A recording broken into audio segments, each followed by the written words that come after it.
Bismillahirrahmanirrahim. Assalamualaikum warahmatullahi wabarakatuh. Waalaikumsalam warahmatullahi wabarakatuh. Perkenalkan, kami dari anggota IKI UII, istri dari Bapak Muntoha, dosen Fakultas Hukum UII.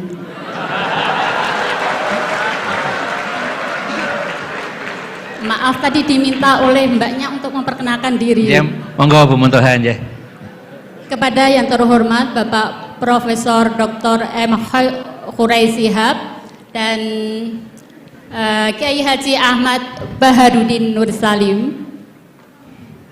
Tadi sudah disampaikan banyak hal tentang tafsir, yang tadi menyinggung tentang pernikahan, kemudian tentang Anisa,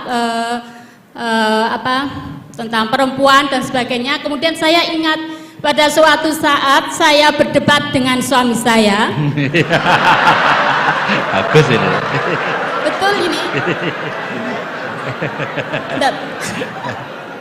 Saya pernah berdebat dengan suami saya mengenai ayat yang berbunyi, yaitu surat An-Nisa ayat 43 yang berbunyi, saya penggal ayatnya. A'udzubillahi minasyaitonirrajim. Bismillahirrahmanirrahim.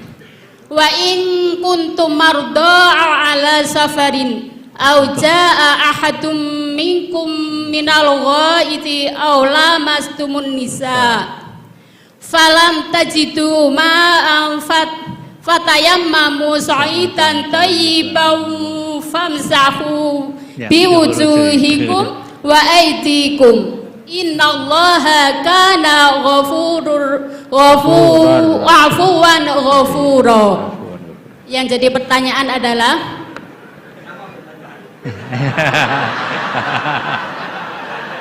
ya, sampai hampir bertengkar karena ayat tentang ayat yang berbunyi aula mastumun nisa. Oke, aula mastumun nisa. Di sini kami teringat dulu waktu masih kuliah di IAIN, pelajaran usul fikih, yang mana dosen saya almarhum beliau sudah Pak Nur Madawam. Beliau menerangkan tentang arti dari aula mastumun nisa, di mana beliau sebenarnya tidak bisa memberikan jawaban yang pasti. Hanya beliau menyampaikan perbedaan pendapat dari kata aula mastumun nisa, yaitu ada dua mazhab. Yang satunya berpendapat bahwa aula mastumun nisa itu artinya adalah menyentuh, dan mazhab yang satunya saya lupa mazhab apa, itu maknanya adalah berhubungan suami istri. Nah, pada suatu saat saya berdebat dengan suami, yang mana untuk memastikan sebenarnya makna dari aula mastumun nisa itu apa.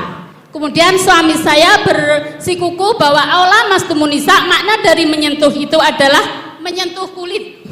Nah, kemudian saya bersikuku bahwa makna dari aula mastumun nisa itu adalah berhubungan. Nah, setelah hari berikutnya suami saya goda.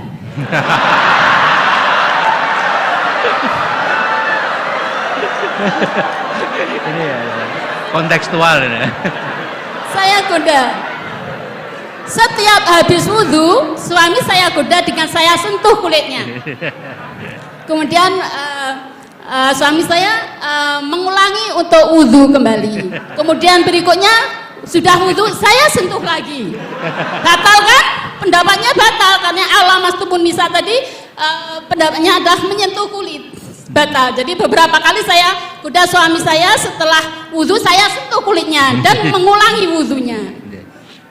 Dan berikutnya, karena saya masih waktu itu berpegang bahwa menyentuh itu adalah berhubungan suami istri. Nah, yang jadi pertanyaan Prof. Khurai Shihab yang kami hormati adalah makna tafsir daripada ayat aula mastumun nisa yang sebenarnya itu yang mana? Apakah sekedar menyentuh atau berhubungan suami istri? Demikian pertanyaan. Terima kasih. Assalamualaikum warahmatullahi wabarakatuh. Waalaikumsalam warahmatullahi wabarakatuh. Kemudian yang kedua, pertanyaan dari Bu Muntoha terkait dengan tafsir aula mastumun nisa. Ya, nah, yang mungkin yang pertama, yang kedua Gus dulu ya, monggo Gus. Yang kedua loh ya. Ya, yang kedua.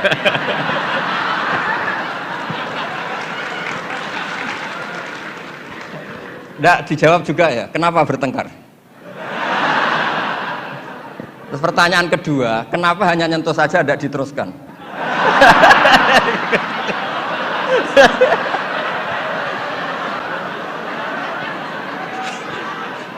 Nggak dikasih mic. Ya satu ya, pertanyaannya kenapa bertengkar? Jadi bertengkar dalam arti bercanda ya, tidak bertengkar yang serius dengan nafsu amarah tidak. Tapi ini bertengkar dalam arti memperdebatkan tentang ayat yang berbunyi aula masti munisa tadi, aula masti munisa. Setelah nyoba menyentuh kok kenapa suami nggak tertarik meneruskan? Itu pasti Pak. Itu pasti. Sebab Kan ditinggal wudhu lagi tadi. Sebab waktu sholat, waktu untuk mengerjakan sholat, dan saya sengaja menggoda suami karena berpendapat bahwa menyentuh itu adalah menyentuh kulit, hanya menyentuh kulit adalah batal wudhu. Nah, makanya beberapa kali saya goda. Kalau nanti pertanyaan Gus Baha dilanjutkan.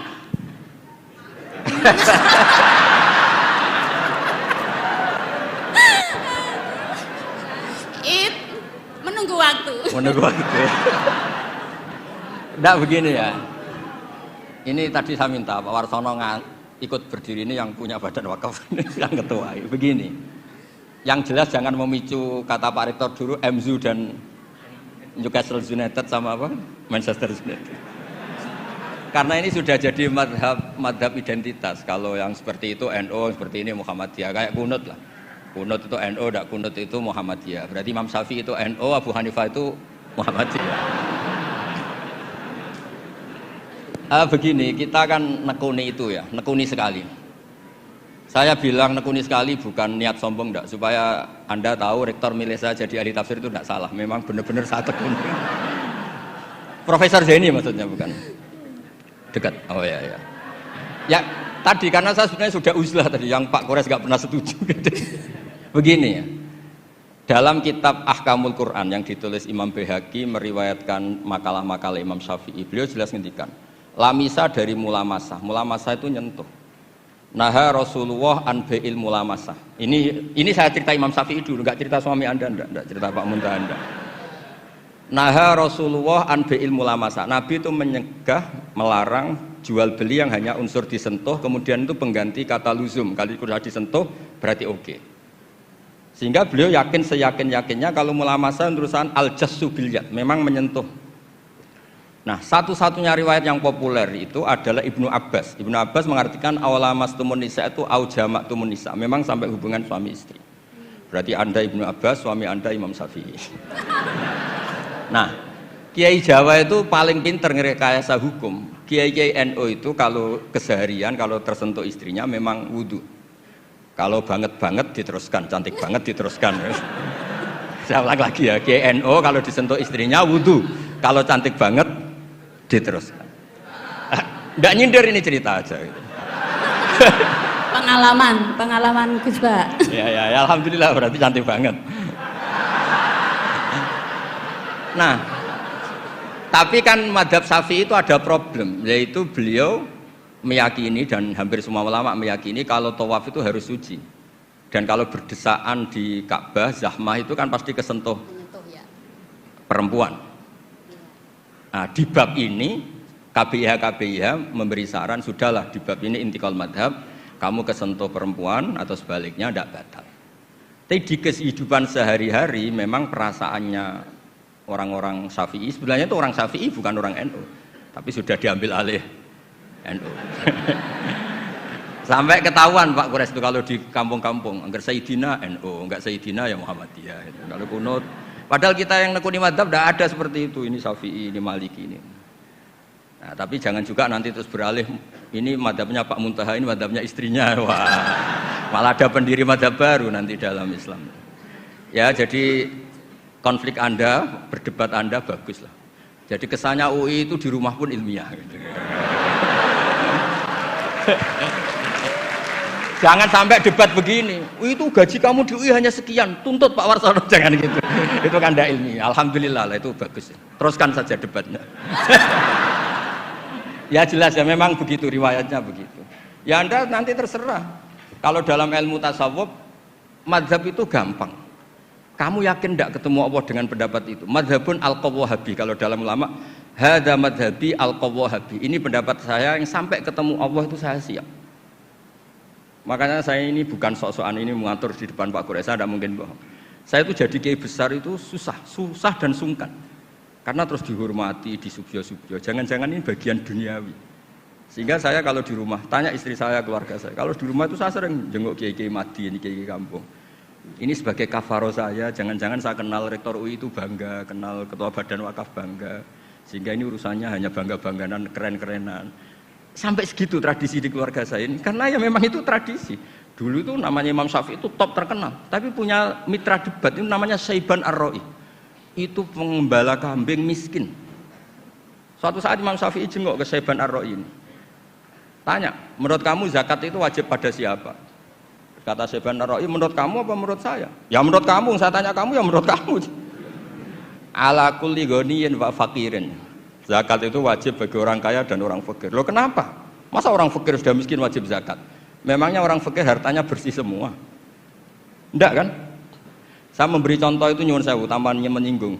Di kampung saya itu kan kalau ada acara misalnya haul atau pengajian atau apa.